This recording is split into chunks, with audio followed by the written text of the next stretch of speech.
तोड़ फोड़ करने का ही है और वो तोड़ फोड़ करते ही रहे हैं। जो चुन के आते हैं उनको तोड़ते हैं। जब तक वो दूसरे हमारे पार्टियों में रहते, जब तक वो एनसीपी में रहते या जेडीयू में रहते हैं, आरजेडी में रहते हैं, उस वक्त वो करप्ट रहते हैं।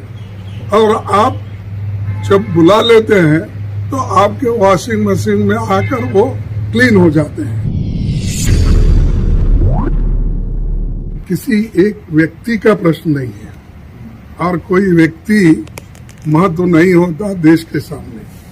देश के डेमोक्रेसी को और देश के संविधान को अगर ठोस पहुंचती है तो हमारा कर्तव्य होता है कि हम एकजुट होकर जो लोग इस संविधान को बचाने वाले हैं और डेमोक्रेसी को बचाने के लिए एक होते हैं, तो हम इसमें मिलकर काम करेंगे। कोई व्यक्ति देश के सामने बड़ा नहीं हो सकता, वो हमारी ये है। और उनके सामने सिर्फ क्या है, तोड़ फोड़ करने का ही है और वो तोड़ फोड़ करते ही रहे हैं। और जब उनको मौका मिलता है, जो चुन के आते हैं उनको तोड़ते हैं और ये भी कहते हैं कि हमारी बड़ी पार्टी हो गई है, ये हो।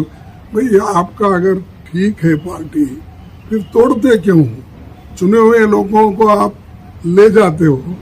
और उस यहाँ जब तक वो कांग्रेस में रहते, जब तक वो डीएमके में रहते, जब तक वो दूसरे हमारे पार्टियों में रहते, जब तक वो एनसीपी में रहते और या जेडीयू में रहते हैं, आरजेडी में रहते हैं और या टीएमसी में, उस वक्त वो करप्ट रहते हैं। और आप जब बुला लेते हैं तो आपके वॉशिंग मशीन में आकर वो क्लीन हो जाते हैं और आप वो जो काला कपड़ा डाल के व्हाइट निकालने में मशहूर है और दूसरों को भी यही बोलते हो।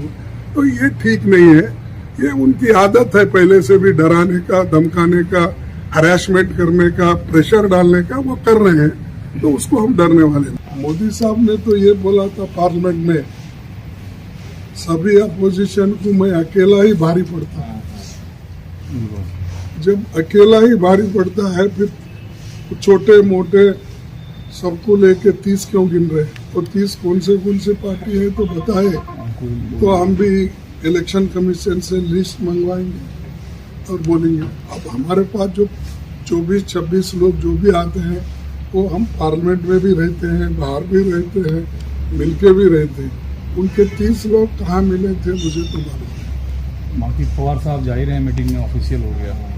नहीं, पवार साहब से मेरी आज बात हो गई और पवार साहब ने उन्होंने कहा कि आज उनकी असेंबली शुरू होने की वजह से थोड़ा उनको दिक्कत है, तो मैं कल हाजिर रहता हूँ। उन्होंने रात में मुझे बताया, तो वो आ रहे हैं, उसमें कोई चिंता नहीं। पहले भी आ रहे थे, सभी प्रोग्राम हुआ था, लेकिन असेंबली आज शुरू हो रही है महाराष्ट्र में, तो वो चाहते हैं कि आज का दिन वो वहाँ रहे और कल आने के लिए वो कहे हैं।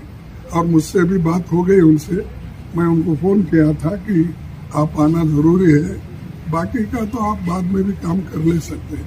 तो उन्होंने कहा कि 18 मॉर्निंग को मैं आता हूँ, ज़रूर आता हूँ और यहाँ का जो है आज मैं निपटा लेकर उधर आऊँगा, ये कहा है। तो इसलिए कोई दिक्कत नहीं, सभी लोग आ रहे हैं। ममता जी आ रहे हैं और मैं पेपर में पढ़ा केजरीवाल भी आ रहे हैं और तेजस्वी आ रहे हैं और बिहार के चीफ मिनिस्टर नीतीश जी आ रहे हैं। अभी मुझे तो इतला मिला और बात किए, बालू जी और स्टालिन साहब तो फ्लाइट चढ़ गए हैं। तो सभी नेता लोग, माफ करना किसी का छूट गया तो ये भी मुश्किल हो जाएगी, लेकिन सभी जो लोग प्रॉमिस किए हैं या हम जो लोग पटना में मिले थे, और भी लोग हमसे जुड़ रहे हैं और जुड़ के हम ये काम करेंगे। एक प्रेशर करने का एक टैक्टिस है, प्रेशराइज करके हमारे अपोजिशन पार्टी के लोगों को तोड़ने का, और खासकर जो डीएमके कांग्रेस की मैत्री है वहाँ पर, वो डरा के अलग अलग करने के लिए वो लोग कोशिश कर रहे हैं।